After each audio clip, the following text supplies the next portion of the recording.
دنباش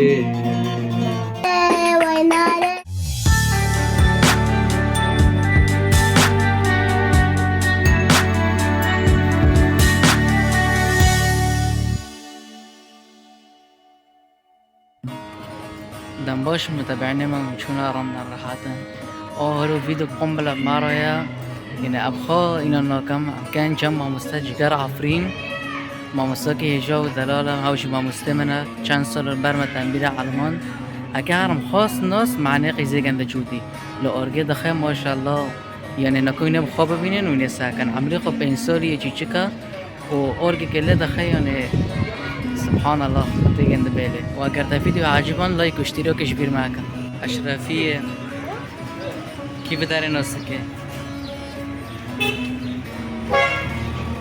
او دوره شهداء الثوره دوره اكي انكاس ناس كم بداري ساكن انا كان جشت المولا ما مسجر عفرين ام كبارن جودي الوامينا اسكير رن لي دخي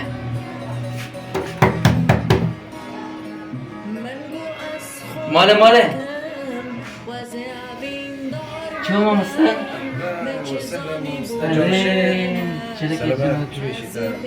أعطني معنا جودي. أهلا وسهلا. أما ربنا مكبر نجام جودي.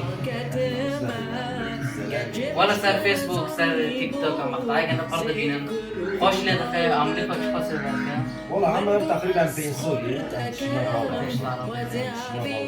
جودي تكيش شمارة ليه؟ ورقة تاكل ورقة هو اشترى ورقة دخل فترة كم؟ ما شاء الله. شلون تقريبا بيجي بسمو. أجي شيء وش بعد عالمين. والله شميش يعني خاص أول من جنب مع شو السلامة. ماشي جودي تكيش تروح من شمارة ليه؟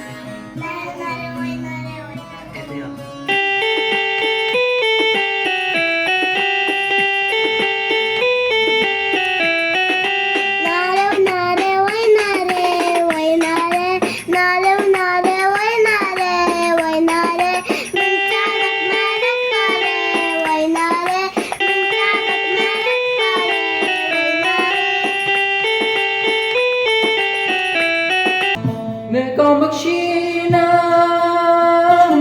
قرار یاری دست باسم سبه و باره نکام بکشینم قرار یاری دست باسم سبه و باره زرمات سر من